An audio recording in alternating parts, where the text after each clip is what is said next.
Up to this point, I had never decided to cover a case based on a single quote that I read in a newspaper.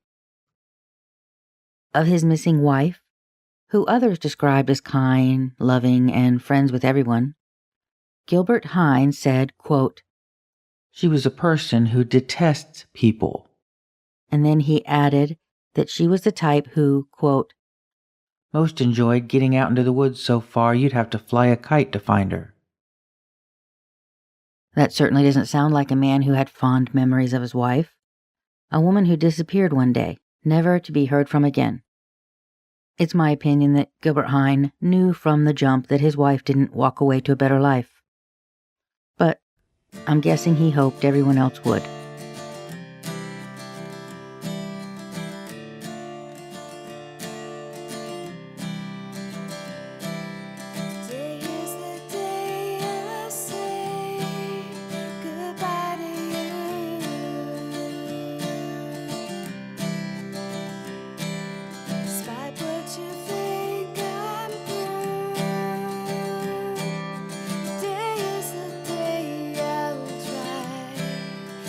John David, the one that, I told you that there's no adoption on him because we all searched. He was one of their foster kids, John David. What was his last name? John David Hine. He was supposed to have been adopted. Well, if he wasn't adopted, his name wouldn't have been Hine, would it? I was told by the sisters, they were older, they told me years later that my parents had come back out there to pick me up because Gilbert Hine was, he worked in the juvenile court system. Sisters say that he walked off into, we had orange groves back then, and walked off into the orange groves with the two of them, and that's the last she heard of them. I stopped going there when I was 14 because it was supposed to be, a court order that I visit on weekends. And when they got divorced, my mom and dad got divorced, and I stopped going at 14. And then I went back at 18, and my mom said, "Did Gilbert ever touch you?" And I said, "Yeah, why do you think I stopped coming here?" And no. He had a little card that he had from the Sarasota hospital where you can clearly see where someone had taken an eraser and scratched out a name, and he put my name on there with a birthday. So I don't even know. My birthday's probably not even right.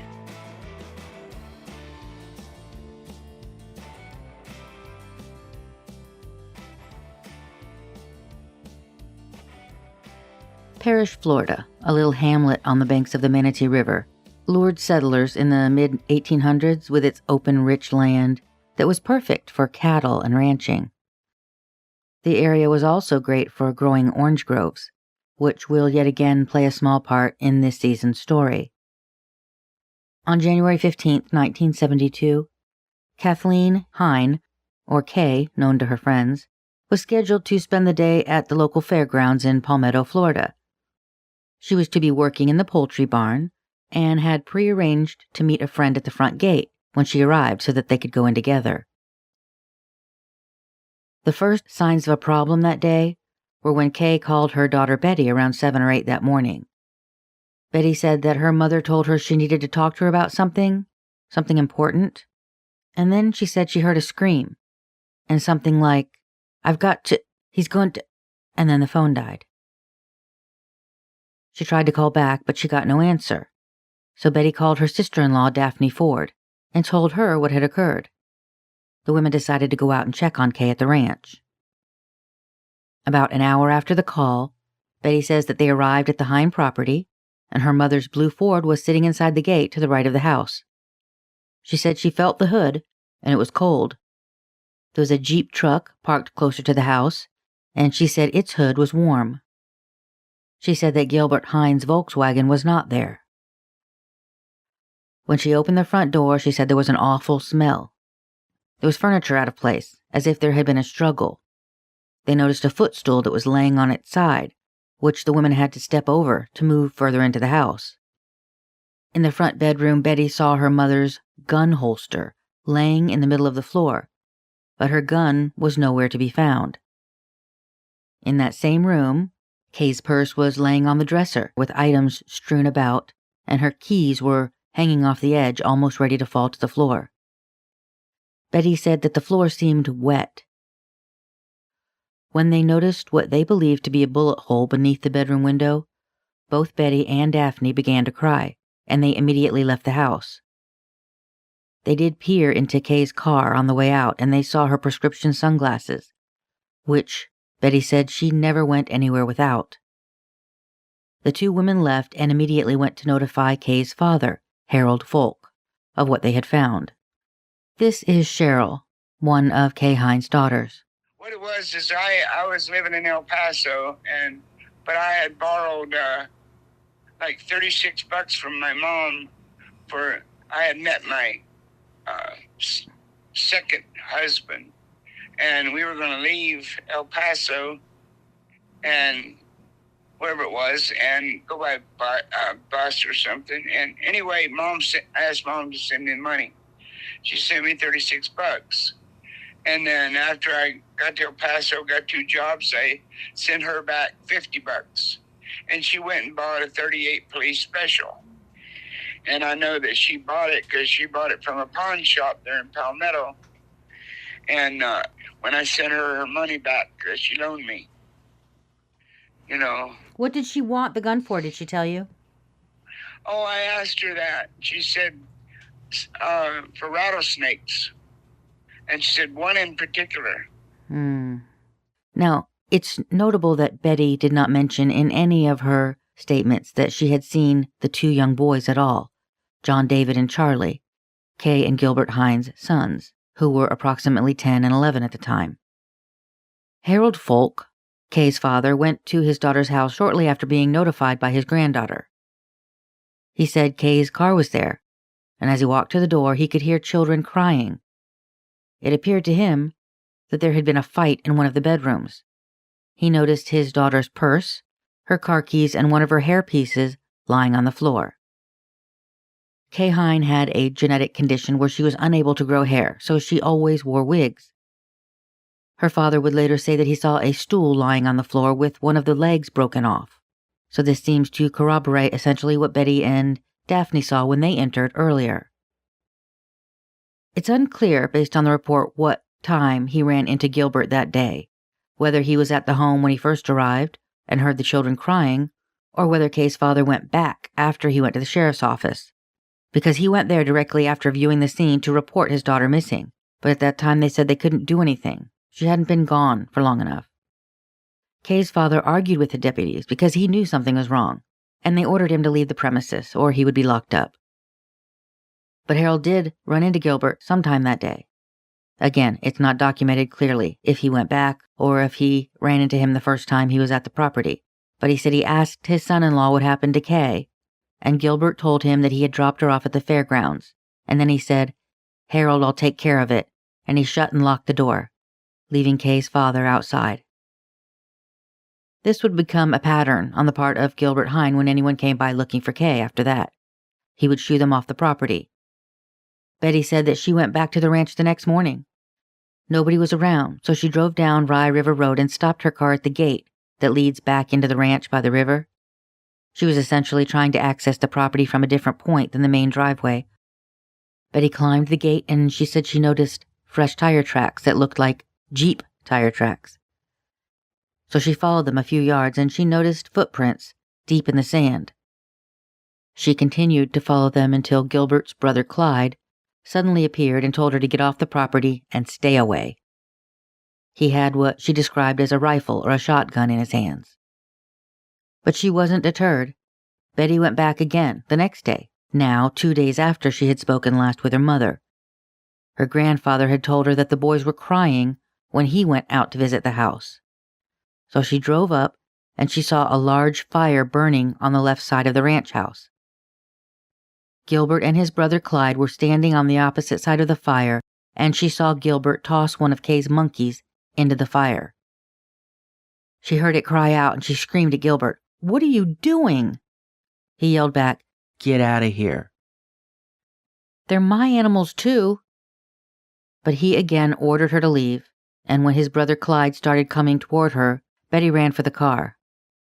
It would be 2 more days before police got involved, and by then, Gilbert Hine wasn't letting anyone else on the property, and it appears that police never pushed the issue. I started this project like I always do. I scoured court records and newspaper accounts, and I researched family trees while waiting for the results of my FOIA request to arrive, police reports where I assumed I might find some actual facts. Because I always assume, and often find, that once I do get the report, most of my questions will be answered. I expect to find a decent number of facts right there in the initial incident report. Well, that is absolutely not what I found here. The entirety of that initial 1972 investigation into missing person Kathaleen Hine is 9 pages. 9 pages. And not only is it 9 pages, but they are 9 pages where most of it is white space. I don't think I have to tell you that that's an immediate red flag. From that report, we learned that 5 days after she went missing, police finally took a report from Harold Folk, Kathaleen's father.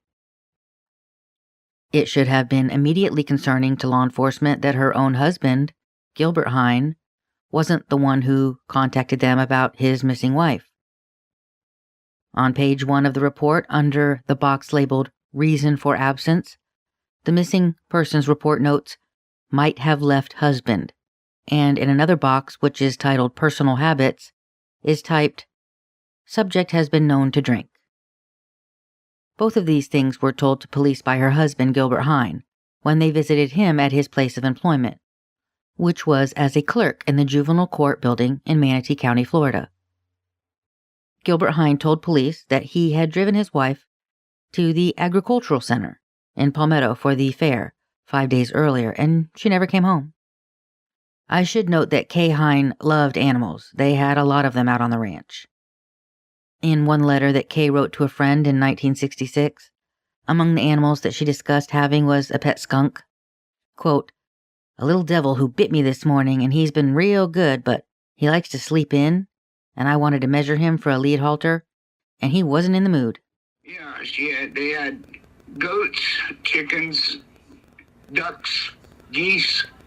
She even had what do you call them, birds that the big tail goes up and over. Peacocks? Yeah, she had one of those. She had a monkey, and she was trying to get me trying to start up a zoo. Yeah, she was trying to start a zoo. So everywhere I would go, she'd tell me, go to the zoo and see if they got anything for sale. You know, she's trying to open up a zoo because there was none in Manatee County. You had a monkey too? Yeah, just a spider monkey, but Gilbert shot it and threw it in that hole. What? He killed it? Yeah, he killed a bunch of animals, and it's supposed to be in that hole that John said. It's supposed to be in that hole where John dug. Kay was active in the farming community. In fact, I tracked down a 1964 Bradenton Herald article that noted that she had been one of 6 people chosen to be farm census enumerators, meaning that they would each canvass a section of Manatee County farms for the 1964 agriculture census. Now, it didn't make any sense to anyone that she wouldn't show up to the fair as scheduled. She had been excited about it. And it certainly didn't make sense that she would leave their 2 young adopted sons, John and Charlie, ages 10 and 11, as well as all of her animals. She was the one that took care of those animals, she and the kids. That first time that police spoke to Gilbert at his office, his lackadaisical response was that maybe she was at her daughter's house. So police went to Betty's house, and obviously Kay wasn't there because Betty had been raising alarm bells for days since her mother went missing because of that disturbing phone call that she received that morning. As I read the report, I'm left to wonder what police did in the next 16 days, but it appears nothing. In the decades to follow, an investigator around 2004 would write this in the investigative file. During that era, investigators more or less took his word for it and failed to conduct any further investigation into her disappearance. Yeah, that's not something you want to hear when you're reading a police report. Mom called her and said, I need to talk to you. And then she screamed, and the phone went dead.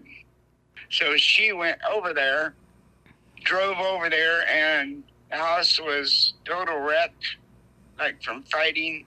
Mm-hmm. You know, Well, did she call you and tell you this story right after it happened or years later? Or right was after it happened. Okay, so she did call you right after it happened and said, and she wasn't living there at the time, but was she living nearby? Yeah, she was living in Bradenton at Okay. the time. All right. And so I assume since she lived close, she interacted regularly with her mother and would have. The newspaper article says something about, let me see, the daughter Betty Jackson, who later changed her name to Deborah Dingledine, told investigators her mother called her the morning of the disappearance and was crying, saying that she had to talk to her. She was having a lot of trouble at home. She said, "God help me, he's going to kill me." Then the phone went dead, and then she, another woman, and Hine's father went out there immediately, but did not find her mother there. 16 days after the incident, Kay's daughter Betty showed up at the Manatee County Sheriff's Office, demanding to know what's been done about her missing mother. At that time, the person who would become the investigating officer in that 1972 case, Lieutenant Roy Little, told her that he didn't know anything about the case because it had come in while he was away. So he pulled out the incident report from records and read what could only have been at that point a page or two. Kay's daughter then gave the lieutenant information about where her mother might be. She had been told by someone, and apparently the investigator didn't bother to ask who, but Betty had been told that her mother was with a man by the name of Pat Duke, and they were holed up at a Holiday Inn in Joliet, Illinois. Room 207, to be specific. The next line reads as follows. I sent a teletype and received an answer stating that white female Kay Hine and white male Pat Duke checked into the Holiday Inn on January 16, 1972, and checked out 6 days later on the 22nd. So Lieutenant Little told Kay's daughter Betty this, and she said, "I don't believe you." I find it strange that this alleged teletype does not exist within that original 9-page file, given it was one of the very few things done from an investigative standpoint. It would be another 10 days before they learned that this tip was not accurate. This, according to newspaper accounts, because it wasn't even documented by the investigator. Allegedly, it was later learned that this was another woman with a similar name. And again, there's no information on how it was learned, how it was investigated. It's just a note in a newspaper article. But at the time, Betty knew it was false information, so she continued to call the police, saying that she didn't believe it. At one point, she spoke to a deputy that was working the front desk, and the report says that she cussed him out, and then she called the state attorney. Suffice to say, Betty Jackson, daughter of Kay Hine, knew from the beginning that something was wrong, but was being told that her suspicions were unfounded. So let me ask you this, what do you do when you know something's wrong but nobody is taking your concern seriously? What do you do? The investigators did go back a second time to speak with Gilbert Hine, again at his workplace at the court building. They never once asked him to come down to the station and give an actual witness account. This time he told the officer that he knew their office had done all that they could do to locate his wife, and he was very embarrassed that his stepdaughter was making such trouble for them. Not a single worry about his wife. He was more worried about how his stepdaughter was embarrassing him. When the lieutenant showed Mr. Hine the teletype from Illinois regarding his wife being holed up in a Holiday Inn with Mr. Pat Duke, Hine told the officer that Kay had done the very same thing about 14 years ago, and that she'd been running around with other men prior to leaving this last time. He failed to mention that it was him that she had been with 14 years earlier when she left her previous husband, and that she and Gilbert had been together since. Hine told police that Kay often stayed out all night, something that was refuted by literally every other person that I asked. Mr. Hine then assured the lieutenant that if he thought anything was wrong, he would have been the first to complain, and he promised to contact them if he heard anything from her or about her. But Gilbert Hine was not even remotely concerned about his missing wife. Over 3 weeks later, Mrs. Pat Duke called the Manatee County Sheriff's Office and wanted to know if what Betty Jackson had told her was true about her husband and Kay Hine. Apparently, Betty was busy blowing up her phone. I actually think it was pretty smart of her to go right to the source, because if someone told me my husband was holed up in a motel out of state with someone, I'd obviously join that person's charge in getting to the truth. But Mrs. Duke was not amused. She told the officer that she spoke with her husband, and he said that he hadn't seen Kay Hine. Lieutenant Little seemed to toss up his hands and shrug innocently, telling Mrs. Duke he didn't know anything about her husband and Miss Kay Hine. All he knew was what was on that teletype, the information that they had given him when he called the Holiday Inn. Mrs. Duke told the lieutenant that she was going to contact her lawyer and have him get in touch with Betty, since the woman wouldn't stop calling her. This tip would eventually be unfounded. 8 days later, exactly a month after Kay went missing, Lieutenant Little spoke with Kay Hine's adult son from a previous marriage. His name is Ronald Frost, and I'm going to read this page directly from the report because I think this statement is what hammered that final nail in the coffin that was the investigation into Kay Hine going missing. Mr. Frost stated that he's not worried about his mother because this is not the first time this has happened. Mr. Frost stated his mother left in the same way about 14 years ago, leaving 3 small children behind and never came back for about a year. He also said the family tried to get Betty Jackson to quit coming out to Miss Hine's house and taking her off. He said they would go to Tampa and the bars around town, and she'd get his mother drunk. Mr. Frost said he took his mother their rent money of $45 on Friday, the day before she went missing, and he gave it to her. At that time, he said she told him she was getting tired of being tied down and was going to have some fun. He also said she told him she bought a little bottle of booze and got drunk and she liked the feeling. Mr. Frost said Betty's just trying to start trouble because she likes to be the center of attention. He also stated that his mother said she'd like to go back to Mexico, and from there, he said there's no telling where she could be.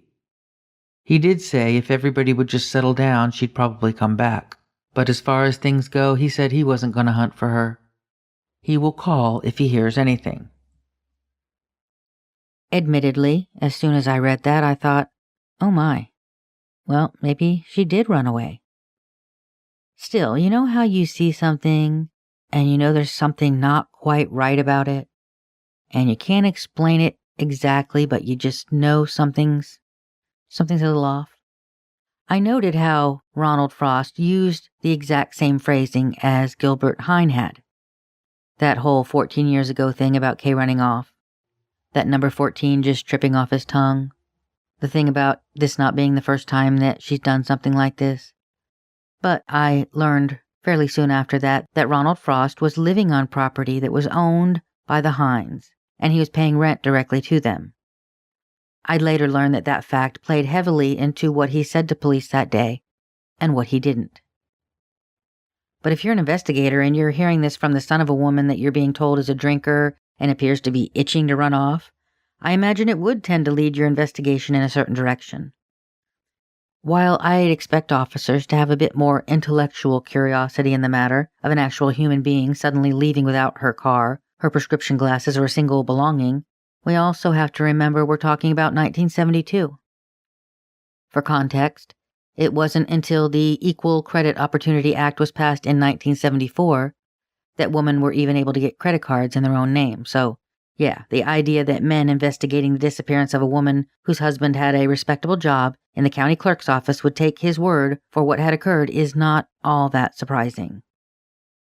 They did go back one more time, a third time, to speak with Mr. Hine at the court building. And that's probably because Kay's daughter, Betty, was still riding their asses like Seabiscuit, with no sign of stopping in sight.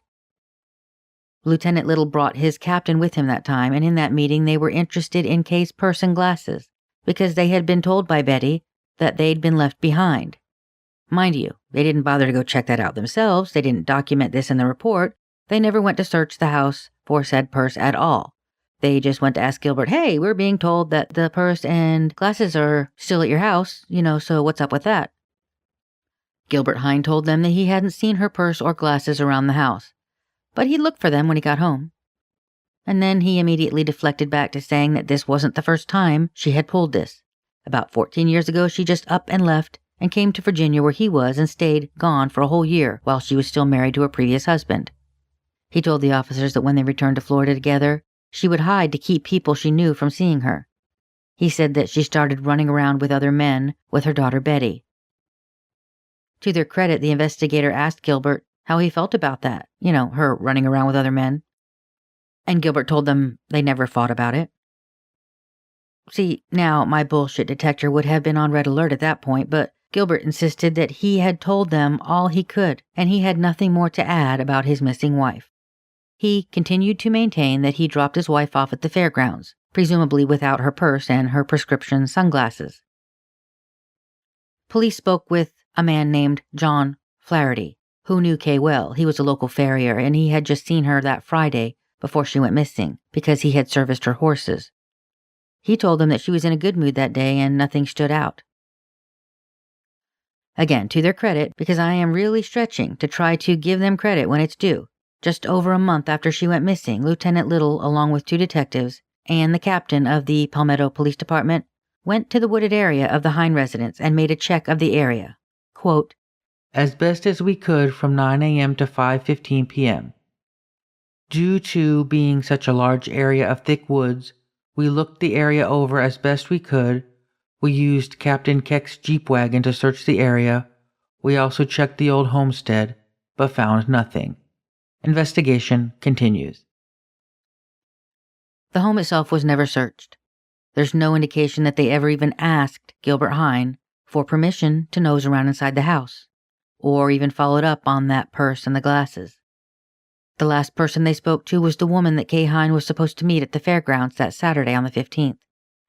She told them that they were to work at the poultry barn together that day, but Kay never showed up. She had seen her that Thursday before at the fairgrounds, and everything was fine at that time. They discussed the barn setup, and nothing about that day seemed off to her. The last page of that 9-page report ends with the words "Investigation continues" in all caps. But that proved to be untrue, because this is the sum total of the original investigation done into the matter of missing person Kay Hine. Did you live there up until you were 14, or just go to visit certain times of the year? Only went on weekends when I was up to 14, from 10 to 14. She walked out when I was 8 or 10 years old, I forget.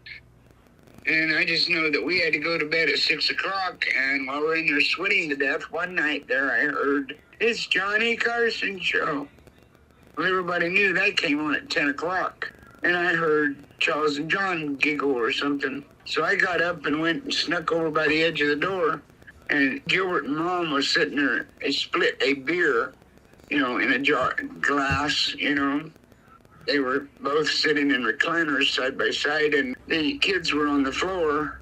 John and Charles was on the floor, and I stood there and I turned my head around the corner and I said, "Why do they get to stay up, but we have to go to bed?"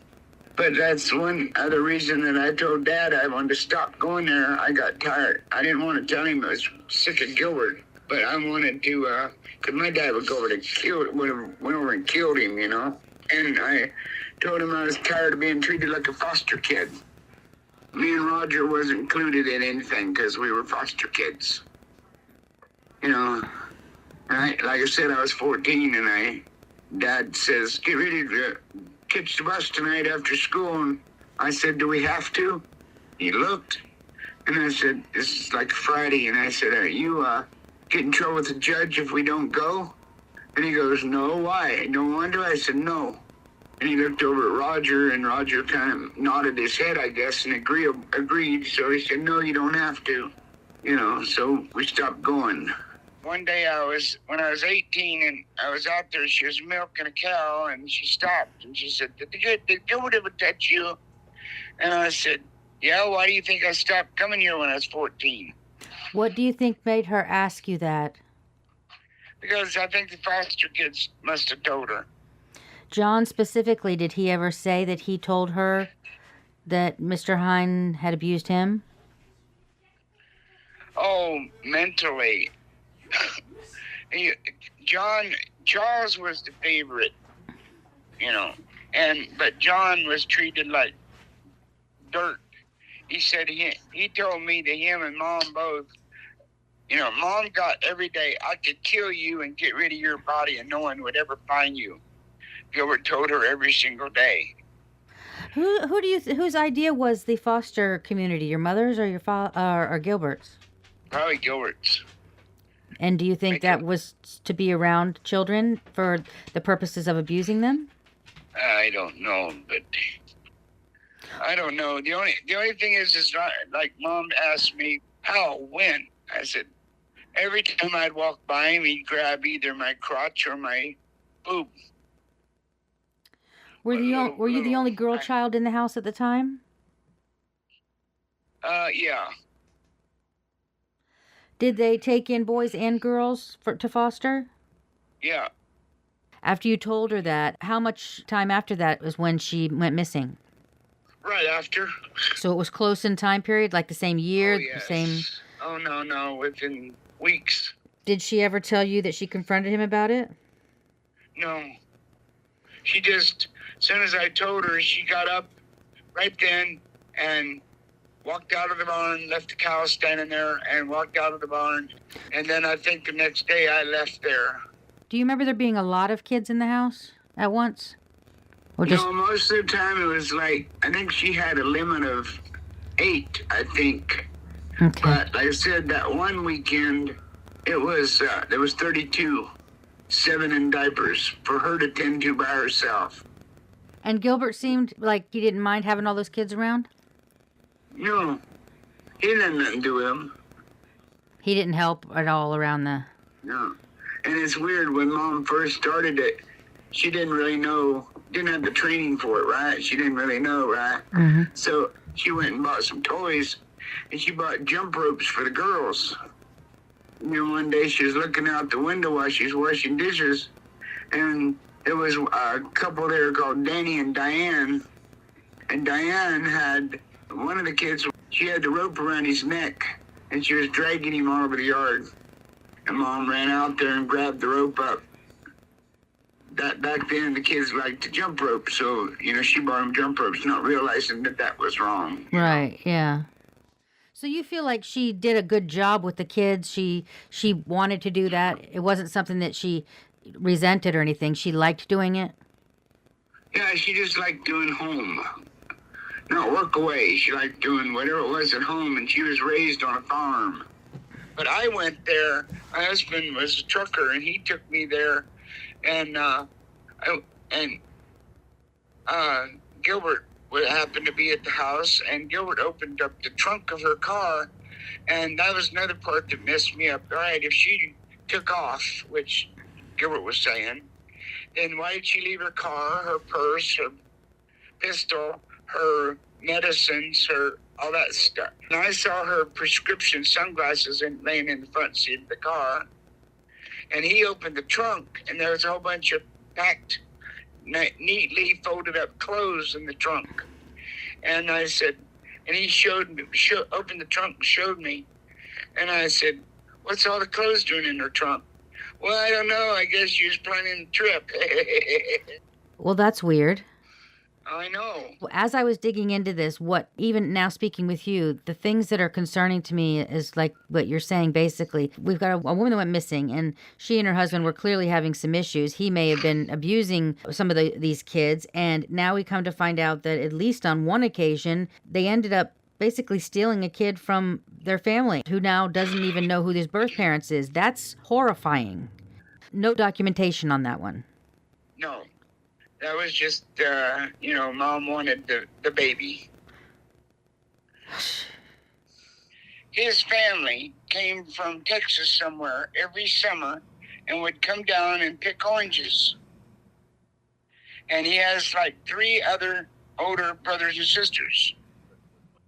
He was 6 months old, and the boss man didn't want the baby out there in the orange grove. You know, the kids was all right. Mm-hmm. So she had to find some place to put the kids while they were working in the orange grove. And so somebody told the mother about my mom at a foster home. So my mom took the baby for, a few weeks while they were in the orange grove. And then she fell in love with him, and she wanted to keep him. So Gilbert went out there. They came to pick their kids up. And Gilbert went out there and pulled a big bully baloney with him and said, leave him here or I'll get the rest of your kids taken away from you. Oh, my God. Yeah, and their kids were pick oranges, which helped them financially. The parents. So they basically stole this child. Yeah, Oh, my God. definitely. Did he ever get back with his family? No, he never found them. Oh, my God. Yeah. Did he live there at that time when she went missing? Yes. And what did he tell you about that day or when it occurred? Well, the last thing he told me, Gilbert forced him to dig a hole 6 feet by 6 feet by 6 feet, and that was in the backyard. And he knows exactly where the hole is. And he was supposedly to burn trash, but his actual name was Danny. And he had like 3 other siblings, brothers and sisters, older. But they had him in like a carrier out there in the orange grove when they picked oranges, and the boss man wouldn't allow him to keep the baby out there. So I was told that somebody told him about Kay Hine had a foster home, and that she could keep the kids while they were there for a couple of weeks, planting or picking oranges. I'll say this. I don't think anything would have been done with this case at all in the later years, had it not been for Kay's 2 daughters, Cheryl and Betty. In May of 1988, investigators took a statement from Kay's daughter, Betty, and she signed an affidavit to the following information. She said that she believed her mother had been murdered by Gilbert Hine. She told them in 1971 she and her mother were at the CC bar in Palmetto, Florida, waiting for her sister-in-law, Daphne. And Kay said to her, "I'm going to tell you something, but don't ever let Gilbert know because he will kill you and me. A few years ago, Gilbert and his brother killed a person and made it look like an accident, something to do with Rye River." Betty informed police that she had already been told that story 3 years earlier by her grandmother. Betty said that she saw her mother 3 to 5 times a month and had regularly noticed bruises on her body, but when she would ask what happened, her mother would always say a horse kicked her, or she fell, or she would say that she didn't want to talk about it. Betty described one gruesome incident when she had been out at the ranch and was with her mother who was milking goats. Gilbert came out into the field and he got upset when a cow ran into him or something. He picked up a 2x4 and beat the cow with it. The next day her mother told her that they butchered and cleaned that cow, so they had some fresh meat for her if she wanted it. In another incident around 1971, she and her former husband were at the ranch, and Gilbert pulled out a gun and put it up against her husband's back and pulled the trigger. Gilbert told him, "The gun won't fire when you're leaning against it." Another day in 1971, Betty was out at the ranch and her mother and Gilbert were arguing. Her mother told Gilbert at that time that she wanted a divorce.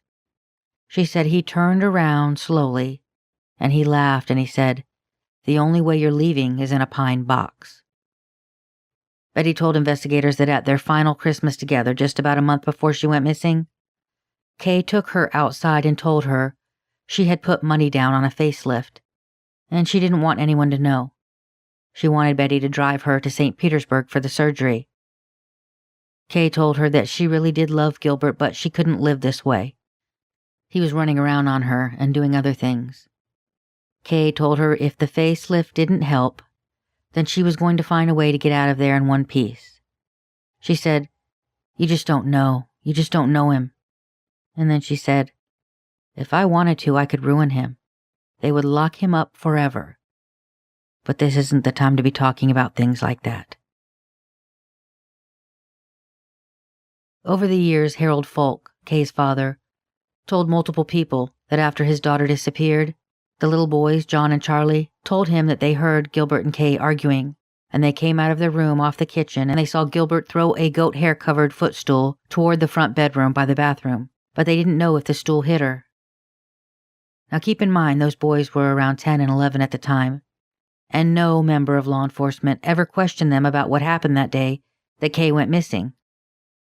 It would be decades before anyone in law enforcement asked John David to recount what happened that day, and there wasn't a single statement in the report from his brother Charlie.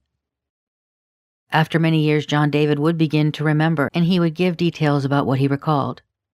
You'll hear from him in the next episode, because he graciously agreed to speak with me. Kay's daughters would continue for years to gather information and evidence. They pieced together what they thought might have happened based on what the children had said and what Betty and her father had seen in the home that day. What they thought happened went something like this. They believed Gilbert may have caught Kay on the phone with Betty and knocked the phone out of her hand, and then returned the receiver to its cradle. They then believed Kay ran for the bedroom in fear to grab her pistol, and Gilbert saw her with the gun, and either tossed the footstool at her or threatened to do so. Betty said that she had seen the gun holster laying on Kay's bed, but the gun was nowhere in sight. There was also that bullet hole near the bedroom window that Cheryl said looked to have been shot from the area of the bedroom door. They surmised that Kay had been hit by the stool, and then Gilbert had shot her sometime thereafter. In one supplemental outlining one of the many calls that the investigator had with Kay's daughter Cheryl, she was concerned that the bullet hole had not been looked at by law enforcement ever to that point, because the current tenant who had let Cheryl come into the house and look around the property was about to move in a few weeks. She was concerned that that might limit their ability to get in there and look at the hole. In letter after letter, Cheryl pled with them to come look at the bullet hole. At one point, the lieutenant noted this in the report. I asked her where she comes up with these stories, and she stated she just gets to thinking. These stories referred to the scenario that she and Betty had put together based on the little physical evidence that they had seen. The bullet hole, the broken stool, the house in disarray, the missing gun with its holster on the bed, their mother's car still parked in the front of the house, and her prescription sunglasses on the seat. In his report, Lieutenant Hackle wrote, I cannot track the record of who has lived in this residence since Gilbert left, and cannot tell how long the bullet hole has been there or anything about what might have happened. I will try to get pictures of the bullet hole just in case, for the peace of mind of Cheryl. You know, his assertion that he could not track who lived in that home is not accurate. Surely a list could have been compiled based on residents known to have rented. Many of those names are mentioned later in this report that I received. A curious investigator might have approached each of them, working backward to see if, one, any of them remembered seeing the bullet hole when they moved in, and two, if any of them had discharged a weapon inside the home. That information could have narrowed down when the hole was there and wasn't there. Would any of this be concrete evidence? No, but if you had multiple residents sign affidavits saying that the hole was there when they moved in, and you had the gumption and wherewithal to follow that thread back to when Gilbert first rented the home out because he lived there for a long time after his wife went missing, perhaps you might have a solid piece of circumstantial evidence at the other end of pulling that thread. It's not that Lieutenant Hackle couldn't track that evidence down. It's that he didn't want to, and that's unfortunate. I cannot reiterate strongly enough how much work Kay's daughters did, trying to find the truth, how many hours they both put in. They understood the problems with Gilbert's story. Here's one very simple question posed by Kay's daughter, Cheryl, in one of her letters to police. Why would Gilbert have driven Kay to the fair? He told police she never came home, but he was never even asked how she was supposed to get home if he was the one who took her. She didn't have her car. That is a very good question. Kay's father, Harold Folk, would later tell police that her car was packed up with things for the fair inside, and he saw evidence of a huge struggle inside the home when Betty called him that day worried about her mother. Her daughter Cheryl says that years later Gilbert would show her boxes of Kay's clothes in her own car trunk and laugh and say, "Guess she was planning a trip." Gilbert Hine's story was clearly inconsistent. First, he insisted that she had run off with someone, but he also said at the same time that he dropped her off at the fair. Neither of those make sense. If she ran off with someone, you'd think she would take her car, purse, glasses, medication. None of that was missing. And if she went to the fair, why was her car parked in front of the house packed with items for the fair? I don't believe Kathleen Hine ever left her house that day. In fact, she may never have left that property, ever. What I found out through the years is It was called Rye Road. Gilbert Hine's mother was a Rye. Oh. And lived right up the road from them toward the river. And the Rye owned all that land on both sides, all the way to the river. And I was told this by his brother Ward and his wife. They owned all of that property on both sides. From what Betty claimed, she was shot, burned, and buried on that property. And it's obvious she was shot in the house because there's a bullet hole in the wall below the window. I saw it. But there used to be a barn in the back of it, and he burned that down first thing. And then there was a goat barn, and he burned that down. And then there was, after my mom disappeared, and then there was 2 cabins off to the close to, well, the right side of it. There was 2 cabins there, and he burned those down. Anything that was, about Mom, he burned down. So there's only the house left. Stay tuned. Original music this season by Lauren Marie and Tom Lively of the Houston-based duo Million Stars Missing.